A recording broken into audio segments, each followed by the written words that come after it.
quite different compared to other brands. That's the only thing that I like about it. What is that question? That was a good one. Dior. So what we do with that? So for me, and look, at the end Sorry, of the day, I'm talking about Dior women, not the men's. Oh, okay. Well, anyway, it is kind of in relation. Yes, and okay. I like this because at the end of the day, my point of view is very much from a consumer perspective. I would say your point of view is consumer, but also so much more because you've been working in fashion. Yeah. So, but just from me on a personal level, I don't know. I love Dior Men. I think it's absolutely amazing. I'm not big on Dior. Women? No. No, I mean at all. No. I That's per- just a no. Yeah, no, definitely. I personally think that the women collection is taking a direction that I don't really understand. I mean, I think that figures and numbers still quite good, Yeah. but no, I'm really not convinced. Like literally, when I'm looking at the report of no matter what is on Vogue, Runaway, whatever, I don't even bother looking at Dior. No. Literally, just like looking at something that is a big next. Okay, so no photo at the Raw fashion show. What do we think about it? I love it. I don't think it's new. I think Tom Ford in 2010 did that actually. Yeah. That's as far back as it goes. I think it's great because at the end of the day, I don't know if this is the reason they did it, but I really do feel that I'm going to go a little bit deep, but as humans, we just lack being present. We want everything instant, and we're there to take pictures or to video or to, kind of show what we're doing rather than enjoying the moment. And I think they wanted to bring that back, the old school vibe of pen and paper to comment. On the flip side, I feel like there's so many people that are obviously not at the show, so I don't know if they did live or not, but I think... No, but they show it after. Yeah, so I guess you don't have to see it right there and then. But it opens up a lot of conversations as to what is happening, and, it kind of brings back to a little bit of a controversial topic, which is what is happening, and that not a lot of people necessarily maybe are talking about, but what is happening with influencers and... what are influencers today? But again, I think that's maybe a topic that we're gonna discuss later. Yeah. Because tell me. But I know you didn't want to talk about men's, but I do feel like from last episode we were talking about front row, but we were also talking about who we feel kind of on a fashion level is quite inspiring. And I know where you're going. I have a newfound. Interest because I think that he is just so cool. It's 3 fashion weeks in, right? But Stefan Diggs is just killing it. Definitely killing it. And then you read his article in Mr. Porter, and it's like the guy likes pottery and vintage. Who in sports and NFL is somebody that would even walk the tunnel with the same outfit more than once. Like he's just, I don't know. I think he's different. I think he's cool. I think he's a little bit more authentic and kind of true to himself. I mean, it's a different kind of character. I think that compared to a lot of sportsmen and guys from the industry. Mm-hmm. As you say, like what I think that I like about him is you see when someone has been dressed. But you see when someone is bringing his own flair or his own style into it. Mm-hmm. It can be from a piece of jewelry, the way to choose your size. He is also, I think, quite easy to dress because he's not too tall. He's not too bulky. He's not too skinny. And that's what I sometimes think like... some of these guys... look like clowns, unfortunately. And I feel like it's not always there. They wear tight clothes. It's not always their fault. I always feel like sometimes it's just a mistake made by stylists. Did you say that it's not their fault? Well, they hired the stylist. Yeah, actually, true. I mean, yeah. but you know what? The problem is about maybe there's no one who's actually trashing the way sometimes they dress.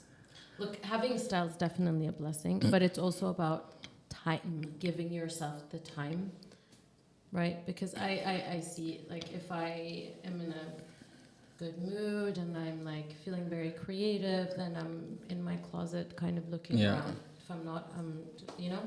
So, Yeah, and it's funny because I woke up this morning. That was not my first idea when I woke up this morning, but I was flicking through a few stuff, and I've been seeing. Okay, actually the DM that I sent you about James Blake. James Blake. wait, yeah. Okay. Yeah. So going back to actually what he was saying, that artists today, and even actually guys in sports, not all of them, some guys in sport, doesn't make actually a lot of money from the craft, unfortunately. They don't make a lot of money out of it.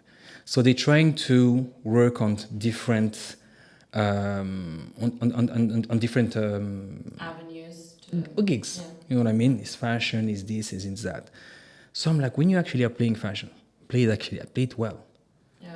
Make yourself last for a long time. It's a trend right And- now. You have to look. Imagine the pressure. Actually, like now, walking to your game, and, Yeah. and you're being snapped. I mean, it doesn't necessarily mean that you're going to be Exactly. right?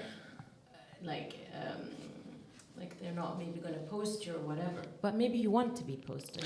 So They want to create a certain buzz. They want to be maybe looked at as the next it Boy. or fashion icon or whatever. You know what I mean? It's Yeah. Today when sometimes they say fashion icon, I see people walking and I'm like, Jesus Christ, I'm like a fashion icon. Who are the fashion icons right now? I know you mentioned we spoke on the last episode about Victoria and David. Victoria and David, yeah. And you mentioned the next. Well, you tell us who you think is. No, when I say the next, it's just like I think they're trying to mirror a little bit that boom effect that Victoria and David they had at that time. The influence that they had as a really strong power couple. So going back to Trav and what was the name again? Oh my God, Taylor Swift. By the way, I was about to say Miley Cyrus to make. You're gonna upset so many people. I feel. Listen, that sounds like their problem. No, That listen. sounds like a you problem. Yeah, it's gonna be my problem later. I'm gonna have all the how do they call them again? The Swifties. The Swift. Jesus But then on Christ. TikTok, this thing went viral Swifties. where. It sounds like a brand of sweets. But listen, so basically, you would have this thing went viral on TikTok where the wives and girlfriends would go up to their boyfriends or husbands and be like, "Oh my God, who is this guy that Taylor Swift is dating?" And they would go absolutely nuts because they're like, "What? Who is he? Like, who is she?" And they'd be like, "He's, I don't know, one this and that." I mean, I don't know enough about him. I do know that he dresses quite well. He's got swag. He was on a reality TV, And he has a podcast with his brother, he does. who is also a player, and who is think now retired. The brother. Did you read the article he did in the Wall Street Journal? I mean Trav. Yeah. No, I didn't. Oh my God, it was so good. And he is mentioning how his trainer told him when he started, he just basically put him on the spot and are like, "You need to stop draining me. Like in life, you're either," what did he call it? Oh, I can't remember now. I'll find it. But it was literally saying that you're either a giver or a taker in life, you know, and you either drain or you add value. And he says in that interview how that totally changed his perspective, and he just from there on became one of the best players ever. Yeah, I mean, also on that side, for me, he reminds me a little bit of David Beckham on that part. Okay. But I have to be honest. I feel like in terms of his, as we say in French, palmarès, David Beckham had a better one. Trav had one. It's okay. He has a good one, but he's not like wow. You know what I mean? He's not Tom Brady. No, but he's funny and he's got Yeah, listen. I have no doubt about everything that he has. Good-looking guy, a lot of swag. He looks cool. He has a great energy. When you see him, you can't hate him. You're like, you know what, the guy is cool. So you're agreeing with the Swifties then? No, Where he is listen. today is thanks to her then? No, because he been looking like this before her. No, I meant popularity. A popularity for sure, but 100%. She doesn't have style. Popularity, I definitely not have style. Popularity, it definitely has more today due to her. That 100%. You can't deny it. Yeah. The thing is, it for me, it looks and it feels staged. Really? That's the feeling that it gives me. I cringe when I see them. Yeah, it doesn't. Yeah, I'm like, okay, you know what? From him or from her? Both? No, they kind of force it. You know, from the first day that they met in the space, people say, "Oh my God, he was for sure he was looking at her." Oh my, you know, it's. I feel like first of all, Yeah. I need to put out there, she is not his typical type. Okay. yeah, that's the point that I wanted to go after, but I will not go there. Let's keep it for. Well, that's number one. I mean, I don't have an opinion on this. I'm just trying to have this conversation. Yeah, exactly. Yeah. But I do have to say, I do think though that ultimately, what staged or not, they are both getting a lot of attention. Lot. The NFL is getting a lot of attention. Exactly. I mean, And that's my point. Yeah. So that, you know, as much as David and Victoria, honestly, you can't. It happened. Yeah. They are part of the same circle, Yeah. but they really fell in love with each other. Even though it is the number one sport in the U.S. at the moment, it's still, you know, you have to continue staying relevant.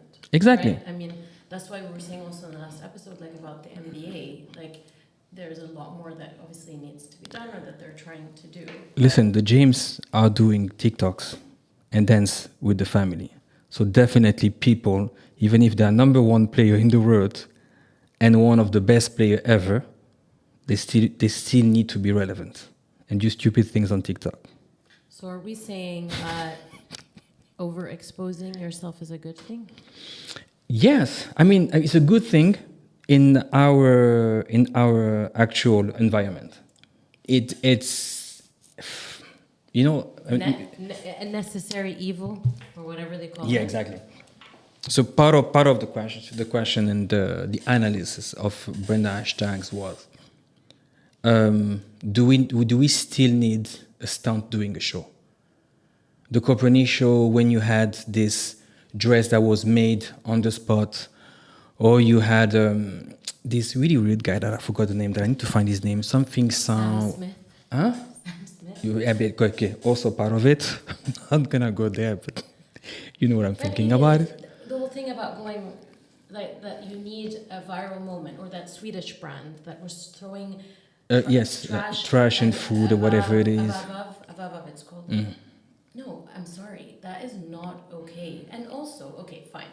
Let's say it is okay. You become viral. Is it selling? Is that what's going to sell your brand? So that's the question, right? So. But that's the thing, is do actually, you know, you've been talking about my boy and always saying like he likes controversy. Talking about Ye. And this you always mention that in one of the episodes he actually said like we only. Say like we? So